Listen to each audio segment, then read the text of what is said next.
Je moet echt vechten tegen die mensen voor heel veel dingen. En soms lukt het gewoon niet. Mijn moeder had ook tegen mij gezegd dat ik het aan haar moest vertellen, maar dat had ik niet gedaan. En ja, toen waren ze erachter gekomen en toen was die vrouw, was mijn moeder toen naar mij kwam gekomen en ik ging ze allemaal dingen vertellen en zo. En daarna kwamen ze met de kinderbescherming.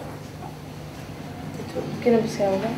Die vrouw van de kinderbescherming hebben ze een rechtbank geopend zonder dat ik en mijn moeder dat wist. En daarna toen hebben ze gezegd dat ik ergens was geplaatst dat ik niet naar huis mag gaan. Wegens de situatie van mijn moeder en mijn verleden. We hebben daar een rechtbank van geopend en toen moest ik in Rotterdam naar zij en zij. Toen was ik daar 5 dagen en daarna hebben ze mij op de bocht geplaatst. En toen had ik daar een gesprek en ze zei dat ik hier moest blijven en dat ik niet weg mocht gaan. En als ik toch wegging, dat ze mijn kind gingen afpakken of wat dan ook. En dan bleven ze mij daar ongeveer 2 maanden mee bedreigen. Als ik iets verkeerd zou doen, dat ze mijn kind zou afpakken. En allemaal. En toen moest ik 6 maanden binnen blijven. Ik mocht niet naar mijn moeder toe. Mijn moeder mocht wel bij mij komen. En ja, toen was zo'n heel lange tijd zo bleef dat. En ja, hun hebben mij daarin gestopt en hielden geen contact met mij. Ja, tot nu toe soms dan nog steeds. Alleen als mijn casewerker dan een mailtje stuurt, dan reageren ze pas ook wel over een maand of zo, terwijl binnen die week moet op gereageerd worden. En ja, ze hadden geen contact met mij, ik heb al vaker tegen hen gezegd. En toen zeiden ze toen had ik een gesprek met hen, had ze tegen mij gezegd, ja dan bel je wel een keer. Toen heb ik tegen hen gezegd, ja dat hoeft al niet meer. Als je vanaf het begin geen moeite hebt gedaan, dan hoef je nu ook niet aan te komen met jullie moeite. En ja, daarna toen was het volgens mij, ik weet niet meer welke vakantie, toen mocht ik bij mijn oma blijven. En toen had ik op een vrijdag een afspraak met hun. En mijn moeder en mijn oma zijn begrafenis, dus toen was ik naar mijn moeder gegaan. Want toen heb ik gezegd, ja je mag heus wel in de vakantie naar je moeder gaan, ze op bezoek. En toen was ik naar mijn moeder gaan en met mijn zussen, om naar mijn zus te gaan, want mijn neefjes waren daar ook. En hun zouden dan vrijdag wel mijn oma op bezoek komen. En hadden niet gezegd hoe laat. Dus ik was bij mijn oma, maar ik was daar en ik was met mijn moeder.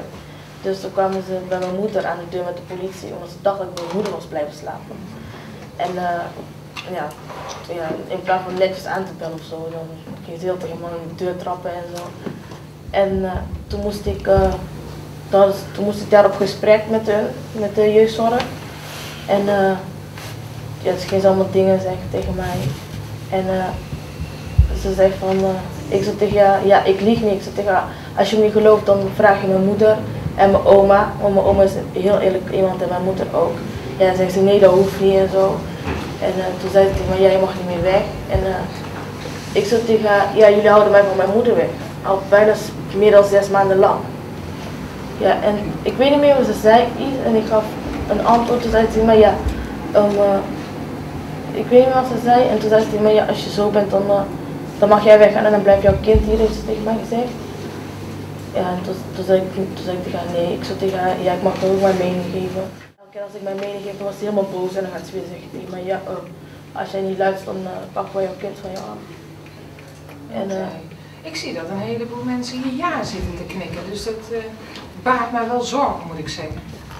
Ja. Heb jij dat ook zo ervaren? Ja. Precies zoals zij dat vertelt? Ik kreeg mee.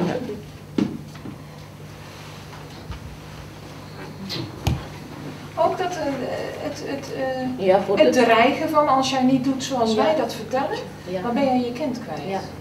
Sorry hoor dat ik zo in tranen was, maar dit is voor de eerste keer dat ik een kans kreeg om erover te praten. Nou, dan mag ik nou zeggen dat ik wel trots ben dat jij hier zo zit. Ja. Ja. Mag ik beginnen met ja, heel graag, heel graag. Ja, ik was ook een tienermoeder. Ik was 15 jaar toen ik zwanger ben geraakt. En op mijn 16 jaar heb ik mijn dochtertje gekregen.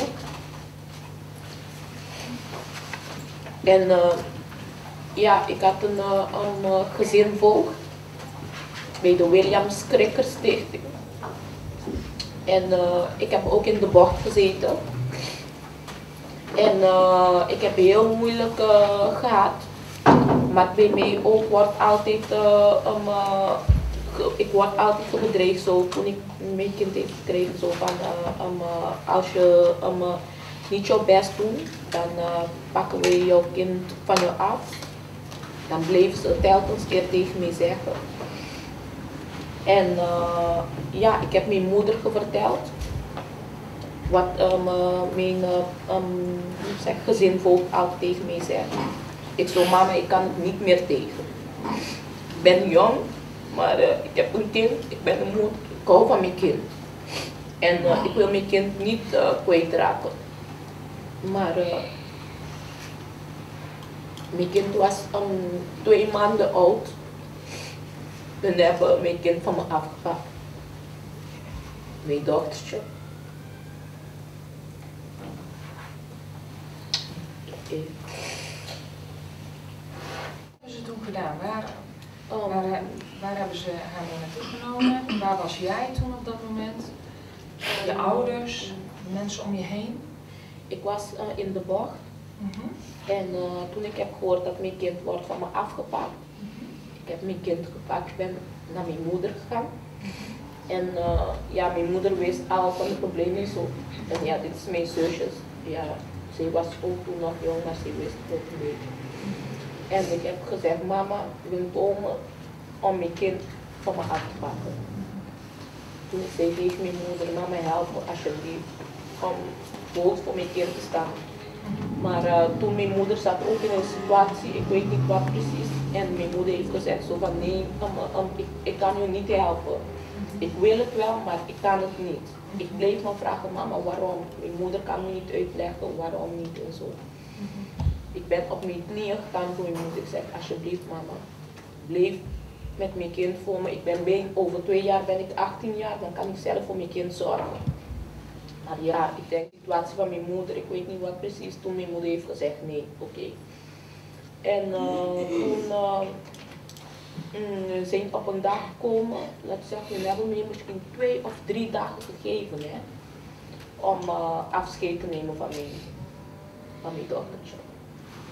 En toen is mijn gezin gekomen bij mijn moeder in thuis en heeft gezegd zo van ja, nu kom ik om je kind van jou mee te nemen. Maar voordat, mijn kind is 1 dag, 3 dagen bij mijn moeder gebleven, volgens mij zoiets. En toen mocht ik niet daar bij mijn moeders thuis blijven. Hè. Toen hebben ze mij ergens anders geplaatst, omdat hun zei zo van ja, anders ik maak mijn kind overgestuurd of zoiets. En toen 's morgens vroeg, daarna ben ik naar mijn moeder gegaan, op die dag dat toen kwam. Ja, om haar mee te nemen? Ja, ik ben naar mijn moeder gegaan en toen was het zo gebeurd. Ik bleef maar zeggen, alsjeblieft niet met mijn kind gaan, maar toen hebben ze toch mijn kind meegenomen. Hebben ze jou verteld waar ze jouw dochter zouden gaan plaatsen?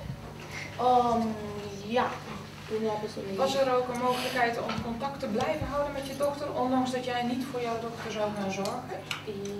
Ja, hun hebben tegen mij gezegd dat ik mag bij mijn dochtertje gaan op bezoek. Ja. Maar dat was om de 3 maanden of zo. Dus ja. Om de 3 maanden mocht jij jouw pasgeboren baby bezoeken? Ja. En wat was dan de bedoeling? Dat jij toch een band zou krijgen met je dochter? Of? En was dit een tijdelijke... Ja mevrouw, dat vraag ik ook mezelf nog steeds. Hè. Het is al 7 jaar geleden. Hè. Is jouw dochtertje nu bij jou terug? Nee. Ik weet niet welke kant op moet ik gaan. Ik weet niet wat moet ik doen om mijn dochtertje terug te krijgen. Ja, ik heb wel meer dan 3-4 advocaten gehad. Hè. Ik heb gevechten en zo, maar het is mij niet gelukt.